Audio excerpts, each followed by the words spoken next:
ዳኒ ከትምህርት ቤቱ በላይ እዛ ጤና ኬላው ጋር 2 መኪናም ጥለው ሄደዋል። ተተኳሽም እንዳለ ተተኳሽም ሁሉ ሬዲዮም ሁሉ ነገር አለ። ቦርሳቸውንም እንዳለ ጥለው ነው የሮጡት። እዛ ትናንት የተለያየንበት የለም ከሱ ወደ ላይ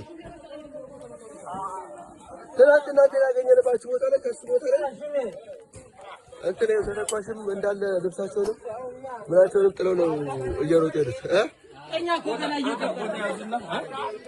ምንድነው አለ ዲሽቃ 3 አስቃጥል አግኝተናል። እስካሁን የዲሽቃ 3 አስቃጥላሉ። ምግባቸውንም እንትናቸውንም ጥለው ነው የሮጡት። ምንድነው አውርደናል። ምንም ታዲያ አረ እንዳለ ኃይሉ የለም ልቀርም መጣ የለም ልቀርም ኃይሉ መጣ